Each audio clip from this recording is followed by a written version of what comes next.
নমস্কার। ফেব্রুয়ারি মাসের কবিতা পাঠ। ফেব্রুয়ারি মাস ভাষার মাস। এই মাসের বিভিন্ন কবিদের কবিতা, একাধিক কবিদের কবিতা, এক কবির অনেক কবিতা, গুচ্ছ কবিতা ইত্যাদি আমরা পাঠ করেছি। আজকে আমরা অন্য আর একজনের একগুচ্ছ লেখা পড়ব।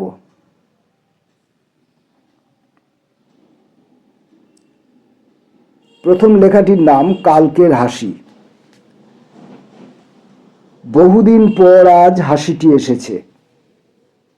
এই সময়টির দৈর্ঘ্য বুঝাতে আমি একের গায়ে একটি বহু প্রসবিনী শূন্য বসাতে পারি, কিন্তু কোনো প্রাণীর গ্রীবার ব্যবহারে রাজি নই। কণ্ঠশির সঙ্গে দেখা হয় রোজই, কথা হয় দ্রব্যমূল্যের কথা, রাজনীতির কথা, নীতির স্খলন নিয়ে কথা বলে রোজ। রাগ থাকে, ঘৃণা থাকে, অভিমান থাকে, পর্যাপ্ত পরিমাণে ঈর্ষাও থাকে সেই কণ্ঠে। বহুদিন পরে আজ হাসিটি এসেছে।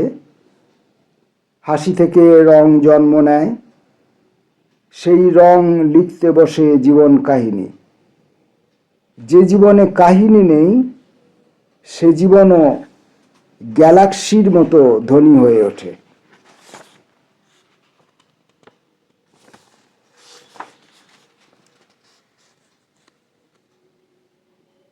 পরের লেখাটির নাম আধিরও মৃত্যু আছে। তোমাদের আয়োজিত অন্ধকারকে আমি ভয় পাই, তোমাদের কৃত্রিম আলোতেও আমি সাহস পাই না। তাই আমি নিজস্ব অবোধ অন্ধকারে আত্মগোপন করেছি।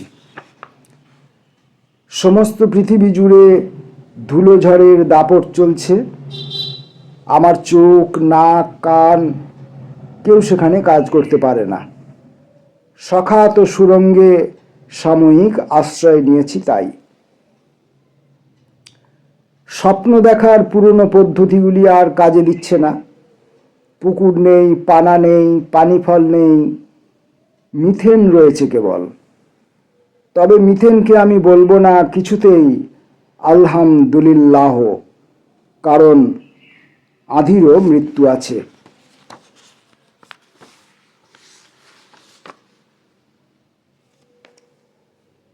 যাবার ইচ্ছা। কোথা দিয়ে যাব, কোথায় যাব কিছুই জানি না। আমার এই না জানাকে আমি বহুকাল ধরে চিনি। সেই যখন একটি বালক খোলামকুচি দিয়ে পুকুরের জলে বৃত্ত এঁকেছিল। ফ্রকের রং আর তার ওপর ছাপা লতাপাতা দেখতে দেখতে যখন সেই বালকটি হারিয়ে গেল একদিন, এখন পৃথিবীর সব বিস্ময় পুরনো হয়ে গেছে। পৃথিবীর সব গাছ আর তাদের জীবন কাহিনী নিতান্তই মামুলি হয়ে গেছে। কেবল কোথাও যেন যাবার একটা ইচ্ছে রয়ে গেছে এক প্রবীণের বুকে। কোথায় যাবে সে জানে না, উঠে দাঁড়াবার ক্ষমতাটুকুও আর নেই, অথচ যেতে তাকে হবেই।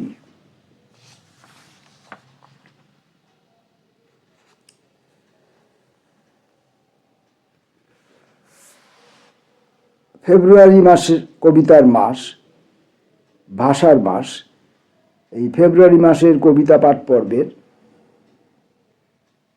আমরা কিছু লেখা পড়ছি। এবারের লেখাটির নাম বেরিয়ে এসো। একই সঙ্গে কিছুটা ঘুম এলো আর তোমার জন্য কিছুটা ইচ্ছে। রাত এক সময় ফুরিয়ে গেল, দিন এক সময় ফুরিয়ে গেল, জীবনও এক সময়। সারা রাত জুড়ে ঘুম এলো না, স্বপ্ন এলো না, ফুটলো না ফুল। সমস্ত দুনিয়া ঢেকে গেল কেবল ঘুমের চাদরে। একদিন ভোর 4টের এক গাড়িতে পৃথিবী থেকে বিদায় নিল অতিমারি। সকাল সকাল বাড়ি বাড়ি পৌঁছে গেল খবরের কাগজ। তাতে বড় বড় অক্ষরে ছাপা ছিল তোমার হাসি। এখন একই সঙ্গে কিছুটা বাঁশি এলো, আর তোমার জন্য এলো কিছুটা যমুনা। তুমি কেবল তোমার থেকে বেরিয়ে এসে তথাস্তু হয়ে ওঠো।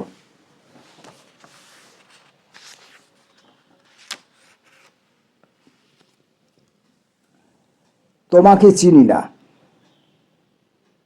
তুমিই একমাত্র জানো তোমাকে আমি সঠিক চিনি না। তেমন চিনি না, মোটেই চিনি না। তোমাকে চিনি না বলে চেনা কীরকম, কিভাবে তা নির্ধারিত হয়, কিছুই জানি না বলে ভাষণে আসনে ডাক পাইনি কোনোখানে। অথচ কি বিচিত্রভাবে এ সংসারে তুমি কীরকম বেখাপ্পা। যে আমি চিনি না তোমাকে, সেই আমাকে চিনতে চেয়ে তুমি পাগল। তোমার উপরে কত লেখা হলো, তোমার উপরে কত বলা হলো, তোমার উপরে উঠতে উঠতে তোমার চেয়েও কত বড় হয়ে যায় তারা, জানতে পারোনি তুমি, অথবা জেনেও মুখ বন্ধ করে থাকো। তুমি একমাত্র জানো তোমার সম্পর্কে আমি কিছুই জানি না।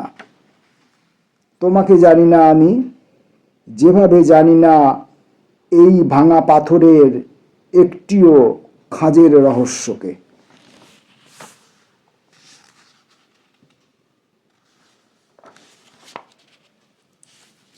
ইলিউশন কিংবা কিছু। কেউ কি আসছে? হয়তো কেউ আসছে।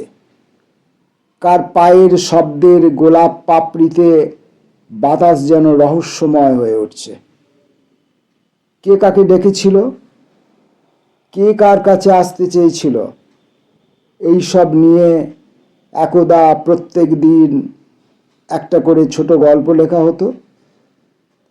সে গল্প কে লিখত, কে পড়ত, কার গায়ে জেগে উঠত পদ্ম কাঁটা?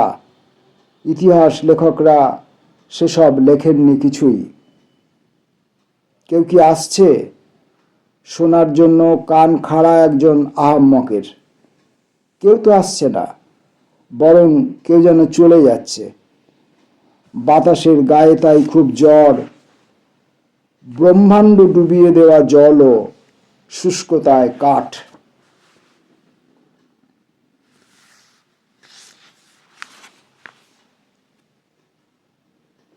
একটা শব্দ হচ্ছে, মাঝে মাঝেই বাইরে একটা শব্দ হচ্ছে। যে তরঙ্গ মাত্রায় সে নিজেকে বিছিয়ে দিচ্ছে, তার তীব্রতা আমাদের শ্রুতিগ্রাহ্য, অথচ সমান আবেদনগ্রাহ্য নয় সকলের কাছে। গ্রাহ্য শব্দটির অর্থের কথা চিন্তা করতে গিয়ে অকস্মাৎ তোমার কথা মনে পড়ে যায়। তোমার কথা মনে পড়লেই আমি ঘুমিয়ে পড়ি। ঘুমপ্রবণ একটা লোক কি পরিমাণ শব্দকে অগ্রাহ্য করতে পারে সকলেই জানে, অন্তত শব্দ স্বয়ং জানে ভালো মতো। বাইরে একটা শব্দ হচ্ছে মাঝে মাঝেই, কিন্তু আমি যে তার চেয়েও অনেক অনেক বাইরে পড়ে আছি। সে আমার সঙ্গে দেখা করতে পারবে না। সমস্ত শব্দ একদিন থেমে যাবে, নাকি সে তার শ্রুতিগ্রাহ্যতা হারাবে, তা নিয়ে আপাতত গবেষণা চলুক।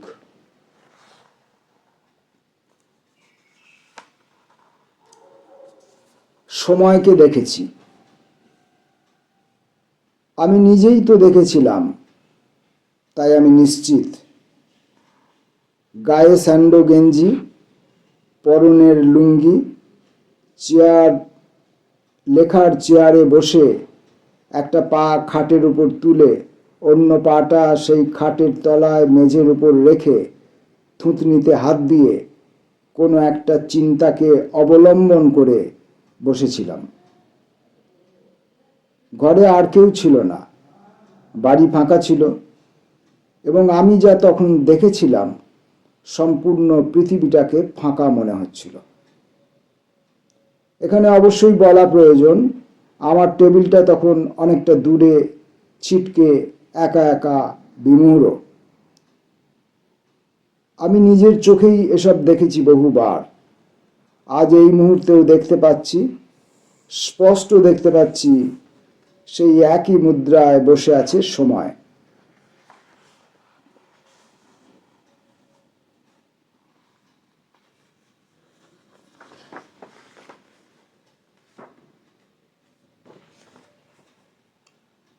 পবিত্র পাপ। পৃথিবীতে অপরাধ করার মানুষ একেবারেই কমে গেছে। অপরাধ শব্দটির অস্তিত্ব বিপন্ন হতে বসেছে। তাই অতিরিক্ত ধর্মচর্চার জন্য এই সংকট তৈরি হয়েছে। কিন্তু নিজেকে নিষ্পাপ রাখার মতো আমার তেমন কোনো স্যানিটাইজার নেই। বিপদে পড়লে খড়কুটো ধরেও বাঁচতে চায় সকলেই। এই শব্দটিও তাই আমাকে নগণ্য ভেবে তাচ্ছিল্য করেনি। সে তার অস্তিত্ব বাঁচানোর জন্য ছুটে আসছে আমার দিকে, আমি তাকে আশ্রয় দিয়েছি। এই ঘটনার অল্প দিনের মধ্যেই আমার ঘরে জমা হয়েছে অনেক পাপ। কেউ তার ভাগিদার নেই, চোর নেই, সব বাহকের মতো তার প্রেমিক নেই। ছিঁড়িছাঁধীন এক টুকরো পাথর, নির্বান্ধব একটি ঘর, অন্ধ একটি রাস্তা। এদের প্রত্যেকেরই খুব কষ্ট। কাঁদছে এরা প্রত্যেকেই, কাঁদছে আমার জন্য, আমার কষ্টের কথা ভেবে। তারা হয়তো জানে না এই পাপই আমার এক পবিত্র সত্তা।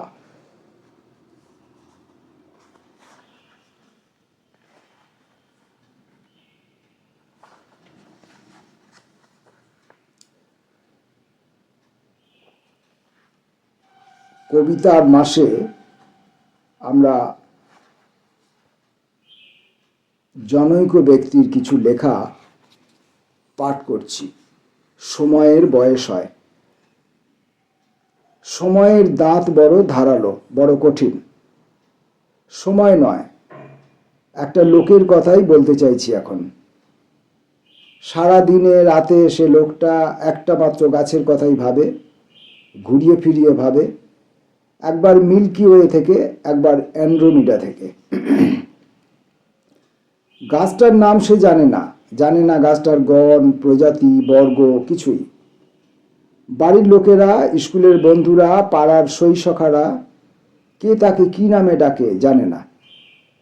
নিজে একটা নাম ঠিক করে নিয়েছে মনে মনে, কিন্তু গোপনীয়তা আর পবিত্রতা রক্ষার দায়ে সেই নাম সে জানায়নি কাউকে। আমি সেই লোকটার কথা বলতে চাই, অথচ সেই গাছটাকে চিনি না, জানি না, দেখি না কখনো বলে কিছুই বলা হয় না। সেই লোকটা একদিন আর কোথাও রইল না, গাছটাও রইল না। সময়ের দাঁত বড় ধারালো, বড় কঠিন। একটি 65 বছরের লোক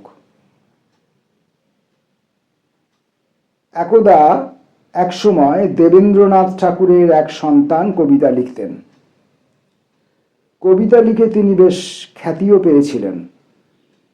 তাঁরও অনেক কাল আগে ভুসুকুপাদও পদ রচনা করতেন, এবং আরও কেউ কেউ। দেয়াল ধরে হাঁটা শিখতে শিখতে একটা মানুষের হঠাৎ 65 বছর বয়স হয়ে যায়। সে মানুষটা কোনোদিন কবিতা লেখার কথা ভেবে ওঠেনি, সাইকেল চালানোর কথাও। অনেক অনেক মানুষ দল বেঁধে বেঁধে মেলায় যায়। দিনে দিনে মানুষের সংখ্যা যেমন বেড়েছে, মেলার সংখ্যাও। সেখানে অনেক মানুষ নাচে, গায়। লোকটার অনেকক্ষণ ধরে খুব জল তেষ্টা পেয়েছে, কিন্তু জল জিনিসটা কি, কোথায় পাওয়া যায় সে জানে না। সেই লোকটির আর একটি কবিতা পড়ব, পড়ে ফেব্রুয়ারি মাসের কবিতা পাঠ পর্ব শেষ করব আজকের মতো। আতর। আগর একটি নিরীহ উদ্ভিদ।